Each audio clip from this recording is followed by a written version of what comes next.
बिस्मिल्लाहिर्रहमानिर्रहीम अल्हम्दुलिल्लाहि कफ़ा व सलामुन अला इबादिहिल्लज़ीना इस्तफ़ा अम्मा बाद। अल्लाह रब्बुल इज़्ज़त का लाख लाख शुक्र और उसका एहसान कि हमारे उर्स की नहायत अहम तक़रीब अपने इख्तिताम पर पहुँची। आप सुबह से लेकर अब तक हुज़ूर बहरुल इरफ़ान के ताल्लुक़ से बातें सुन रहे हैं। बातें तो इससे कहीं ज़्यादा हैं। 2 साल से तकरीबन आपकी ज़ात पर सेमिनार हो रहा है, लेकिन हम ये समझते हैं जहाँ तक हम ग़ुलामों ने देखा है, अभी उनकी ज़िंदगी का आधा हिस्सा भी बयान नहीं हुआ है। बहुत सी चीज़ें हैं। हम भी अल्लाह का शुक्र है कि 3-4 सफ़र हुज़ूर बहरुल इरफ़ान के साथ, 2 तो मदीने मुनव्वरा के, एक बगदाद मुअल्ला का और 2 हमारे सफ़र पड़ोसी हमारे मुल्क के हमने अपने मुर्शिद के साथ गुजारे हैं। और भी दीगर लोकल के ऐसे सफ़र बुज़ुर्गों के यहाँ हाज़िरियाँ ऐसी रही हैं, लेकिन उनकी करम नवाज़ी, उनके मामलात जो थे हम बयान नहीं कर सकते हैं। आखिरी एक वाक़या आपको बताएं, तकरीबन 4 जुलाई का वाक़या है। 13 जुलाई को हुज़ूर बहरुल इरफ़ान देखें अपने ग़ुलामों के कैसे हौसले बुलंद करते थे, उन्हें खुश रखने की कैसी कोशिश करते थे। 4 जुलाई विसाल से 8-9 दिन पहले का वाक़या है। हमारे सूफ़ी मुशाहिद साहब शायद हमारे इस महफ़िल में होंगे। इत्तेफाक हुआ कि 4 जुलाई का हमारा टिकट था सरीन शरीफ का, हमें ज़मीन की रजिस्ट्री के लिए जाना था, लेकिन तबीयत हज़रत की काफ़ी अलील थी और मौलाना सूफ़ी मुशाहिद साहब ने कुछ नाश्ते की दावतें लोगों की कबूल कर ली थी और हज़रत से बज़ीद हो गए कि आपको चलना है। तो काफ़ी हज़रत का मूड भी ख़राब था। गाड़ी में हम थे और हज़रत ने हुक्म दिया कि गाड़ी लेके चलना। उस टाइम कोई गाड़ी चलाने वाला नहीं था, तो ये सआदत हमें मिली। और हमारे साथ क़ारी दीन मोहम्मद इमामी साहब शायद पीछे बैठे हुए थे और मौलाना मुशाहिद साहब थे। तो काफ़ी हज़रत नाराज़ हो रहे थे। इधर से तो पूरा सफ़र गुस्से में कटा, नाराज़ होते चले गए और इतना नाराज़ हुए कि मैंने डर से टिकट कैंसिल कर दिया अपना, कि मैंने बताया पहले नहीं था कि मुझे सरीन शरीफ जाना है। लेकिन आप देखें वापसी में फिर जो मौलाना मुशाहिद साहब को खुश करने के लिए हज़रत ने बातें शुरू की। और जब हम मानी मो पहुँचे हैं तो मौलाना मुशाहिद हमसे कहने लगे, यहाँ बाज़ार लगती है, हमने तुम्हारी वालिदा को कभी कुनकुना मछली नहीं खिलाई है, यहाँ से मछली ले लो। और मौलाना मुशाहिद साहब से भी कहने लगे कि तुमने इस साल अपनी बीवी को मछली नहीं खिलाई होगी, इनके लिए भी 1 किलो मछली ले लेना। देखें आप, ऐसे न जाने कितने वाक़यात। हम पड़ोसी मुल्क जा रहे थे, मौलाना आसिफ साहब ये सब हमें हरदोई तक छोड़ने गए, हज़रत के साथ थे। घर से कुछ कीमा वगैरह बांध लिया था। रास्ते में शाम को खाना खाया, काफ़ी 12-1 बजे तक, रात तक हज़रत साइड की सीट थी, लिखते रहे आप ट्रेन के अंदर। उसके बाद हम लोगों ने खाना खाया। खाना खाने के बाद थोड़ा कीमा बच रहा था। रास्ते में हज़रत मौलाना रईस अशरफ साहब, इनका इंतकाल हो चुका, मुरादाबाद के थे, सब जानते हैं। जश्न मौला अली के मौके पर वो हमारे प्रोग्राम में शरीक भी थे।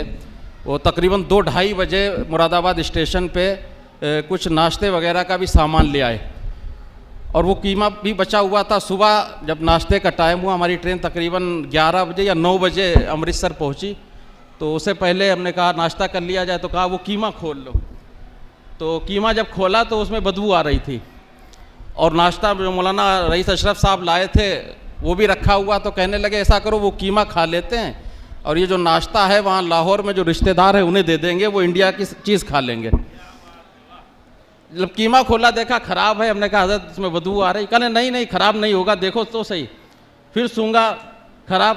कहले अच्छा करो थोड़ा थोड़ा खा लेते, देखो हो सकता सही हो। खाने लगे और मजबूरन हमें भी खाना पड़ा। जब ख़त्म पे आया तो कहने लगे तुम्हारा दिल ना कर रहा हो तो रहने दो। जब ख़त्म पे आया, देखें अल्लाह के रिज़्क़ की कदर देखें। हमने तो यहाँ तक देखा है कि नाली में रोटी के पड़े हुए टुकड़े तक उन्होंने खाए। वो कीमा ख़त्म कर दिया और वो जो नाश्ता था और जाके वहाँ रिश्तेदारों को दे दिया। और लेकिन देखें एक चीज़ और देखें कि कहीं भी जाते थे, ये तो सबको मालूम है और ये हज़रत ने वसीयत में भी लिखा है कि किसी शहर में जाओ, अगर उस शहर में कोई अल्लाह का वली रहता हो तो उनके यहाँ हाज़िरी की नियत कर लो। ताकि तुम्हारा पूरा सफ़र मुबारक रहे। और वहाँ पहले सफ़र में 2016 की बात है, जब हम गए तो सबसे पहले हुजूर बहरुल इरफान जब वहाँ लोग लेने आए, और देखें एक तो वक्त की कदर देखें, इमिग्रेशन कराने के बाद मुश्किल से जहाँ लोग लेने आते थे 2 मिनट का रास्ता था, उनकी एक लोकल की गाड़ी चलती वो लेके जाती थी, मुश्किल से 2 मिनट का रास्ता था। उस वक्त भी हुजूर बहरुल इरफान ने अपनी डायरी खोली और लिखने लगे 2 मिनट के टाइम में। और वहाँ से सबसे पहले हज़रत के वो मामू लगते थे, उनसे कहा कि हमें सबसे पहले दाता साहब के यहाँ हाज़िरी देना है कहीं, जबकि हम लोग थके हारे थे, बहुत काफ़ी लंबा सफ़र हो चुका था। लेकिन देखें आप 2 घंटा तकरीबन हुजूर बहरुल इरफान ने हज़रत दाता गंज बख्श अली हजवेरी रहमतुल्लाह अलैह की बारगाह में हाज़िरी दी। फिर आप अपने रिश्तेदारों के यहाँ तशरीफ़ ले गए। तकरीबन 9 दिन का हमारा वो सफ़र था, और 9 दिन के सफ़र में 1 दिन का सफ़र का ये हाल था कि हम लोग फैसलाबाद से निकले, हज़रत बाबा फरीद गंज शकर रहमतुल्लाह अलैह के यहाँ तकरीबन 150 या पौने 200 किलोमीटर का सफ़र किया, और वहाँ से मुल्तान शरीफ हज़रत बाहुद्दीन ज़करिया मुल्तानी तकरीबन 200 किलोमीटर का वो सफ़र किया। फिर उसके बाद हज़रत सुल्तान बाहू और हज़रत अब्दुर्रहमान कई ऐसे बुजुर्गान दीन रास्ते में हाज़िरी देते हुए तकरीबन 3-4 बजे रात में हम लोग अपने क़यामगाह पे लगे आके। इतना लालच था बुज़ुर्गों के हाज़िरी देने, ये सब जानते हैं जो हुज़ूर बहरुल इरफान के साथ रहें।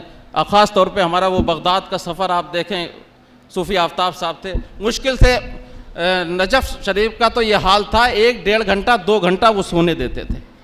हुजूर गौसे आज़म से अक़ीदत मोहब्बत देखे कि हम लोग जिस दिन पहुँचे हैं वो जुमे की शब थी, और सामान वगैरह होटल पे रखने के बाद दरियाए दजला के हमारा इस पार होटल था, 3-4 किलोमीटर की मसाफत थी सरकार गौसे आज़म की बारगाह तक। लेकिन देखें मोहब्बत देखें, कदर देखें, कहने लगे सामान रखो और फ़ौरन सरकार गौसे आज़म की बारगाह में हाज़िरी देना है, क्योंकि ये शब जुमा है। जबकि कोई जाने का रास्ता लोगों ने मना किया, हज़रत रास्ते बड़े ख़तरनाक हैं, लेकिन इत्तेफाक से गाड़ी वाला मिल गया, वो 5-6 लोग हम लोग उस गाड़ी में बैठ के चले गए। वापस पैदल आए, 12-1 बजे या 2 बजे तकरीबन पैदल आए, और तहज्जुद के वक्त उठा दिया कि फिर सरकार गौसे आज़म के यहाँ हाज़िरी देना है। फिर पैदल लेके गए और पैदल लेके आए। ऐसे न जाने कितने वाक़यात हैं हुजूर बहरुल इरफान के साथ। अभी हज़रत मौलाना आबिद साहब बयान कर रहे थे, हम तो समझते हैं कि आज लोग इल्म हासिल करने के लिए सोचते हैं कि तालीम कहाँ की अच्छी, किस मदरसे की अच्छी, वो मदरसा चाहे अपनों का हो या गैर का हो। लेकिन आप देखें हुजूर बहरुल इरफान की एक खासियत थी कि मौलवी खलील साहब के जब अकायद बिगड़ने लगे तो हुजूर बहरुल इरफान ने उनकी दरसगाह छोड़ दी, और वसीयत में भी लिखा कि अपने बच्चों को सही लोगों के पास तालीम दिलाएं जो अकीदा, जिनका अकीदा दुरुस्त हो। बदअकीदों के पास कभी अपने बच्चों को तालीम ना दिलाएं। आपने मौलवी खलील साहब की दरसगाह छोड़ दी और जामे अशरफ का रुख किया। अलग वाक़यात है, बहुत से मामलात है, वक्त काफ़ी हो चुका, नमाज का भी वक्त हो चुका है। मैं शुक्रगुज़ार हूँ अपने इन अहबाब का जो हमेशा हमें अपना वक्त देते हैं, बिलखुसूस हज़रत मुफ्ती खालिद अय्यूब मिसबाही साहब, हज़रत डॉक्टर अब्दुलसलाम जिलानी साहब, हज़रत मुफ्ती अब्दुर्रहीम साहब, माशाल्लाह ये बड़ा लंबा सफ़र करके इनकी मोहब्बत, हुजूर बहरुल इरफान की मोहब्बत, ये हर साल मैसेज करते हैं। और लेकिन इत्तेफाक ये होता है कि उर्स का मौका करीब होता है और चंदे का भी टाइम होता, काम काफ़ी होते, इधर मदरसा भी खुलता है, लेकिन इनकी दावत पे हम लोग पहुँच नहीं पाते। लेकिन इस साल ज़्यादा इसरार बढ़ा तो हमारे छोटे भाई मौलाना बरकत सल्लम इनके यहाँ हाजिर हुए। ये इनकी मोहब्बत, ये बड़ों की मोहब्बत है। अल्लाह ताला इस मोहब्बत को सलामत रखे। जब बड़े मोहब्बत करते हैं तो छोटों को हौसला मिलता है और काम करने का जज्बा मिलता है। हम सबसे गुजारिश करेंगे, हमारे बड़े हैं, सरपरस्त हैं, आप अपनी सरपरस्ती हमारे ऊपर फरमाते रहें। इंशाअल्लाह अल जामिअतुल अहमदिया कभी भी किसी मामले में पीछे हटने को तैयार नहीं है। हुजूर बहरुल इरफान की तरबियत से, उनकी असागिर नवाजी, उन्होंने जो हमारे बच्चों के हौसले बुलंद, ये देखें आप, जो इमामा बांधे या बहुत से ऐसे बच्चे बैठे हैं, आप जान रहे हैं कि आम बच्चे हैं, लेकिन अगर इनके काम गिनाए जाएं तो आज बड़े वो काम नहीं कर पा रहे हैं जो ये हमारे ये छोटे बच्चे काम कर रहे हैं। बड़ी खिदमतें हैं सबकी, लेकिन कभी मौका होगा तो इनकी खिदमतें बयान की जाएंगी। अल्लाह ताला इनकी खिदमतों को कबूल फरमाए। और हमारा फ़र्ज़ भी बनता है कि हमारे मुर्शिद ने जैसी ज़िंदगी गुजारी, जिस तरीके की ज़िंदगी गुजारी, हमें भी वैसी ज़िंदगी गुजारने की ज़रूरत है। हमारे मुर्शिद हमें जो रास्ता दे के गए, जो मिशन दे के गए, हमारा काम भी हमारा काम यही होना चाहिए कि हमें अपने मुर्शिद के मिशन को पूरा करना है। और इंशाअल्लाह हमें अपने मशाइख के ऊपर, अपने सरपरस्तों के ऊपर भरोसा है कि इंशाअल्लाह इनकी दुआओं से, इनकी करम नवाजियों से अल जामिअतुल अहमदिया एक दिन ज़रूर अपनी मंजिल मकसूद तक पहुँचेगा। अल्लाह ताला हमारी इस महफिल को कबूल फरमाए। मैं सबका शुक्रगुज़ार हूँ जो हमारे मेहमान दूर दराज से ऐसी गर्मी में तशरीफ़ लाए। और देखें आप, कल से लेकर आज तक हमारे जितने प्रोग्राम हुए, तमाम प्रोग्राम अपनी तमाम तर कामयाबियों के साथ इख्तिताम पर पहुँचे। अब एक दो प्रोग्राम हमारे और बाकी हैं। रात में फलाह उम्मत कॉन्फ्रेंस आप देखेंगे, अल्लाह का एक मुक़द्दस वली हमारे स्टेज पे होगा, दीगर मशाइख़ इज़ाम हमारे स्टेज पे होंगे, खुतबा हमारे स्टेज पे होंगे, उलमा हमारे स्टेज पे होंगे। अल्हम्दुलिल्लाह हमारे प्रोग्राम की हम समझते हैं सबसे बड़ी कामयाबी की दलील जो है कि अल्हम्दुलिल्लाह जामिअतुल अहमदिया के जितने प्रोग्राम होते हैं वो खुलूस पर मबनी होते हैं, कोई रियाकारी नहीं, कोई दिखावा नहीं, मेहनत हम करते हैं, अल्लाह इज़्ज़त देता है, बुज़ुर्गों के सदक़े में हमें कामयाबी मिलती है और इंशाअल्लाह हमें मिलती रहेगी। आप तमामी प्रोग्राम में शिरकत करें, वक्त का भी ख्याल रखें।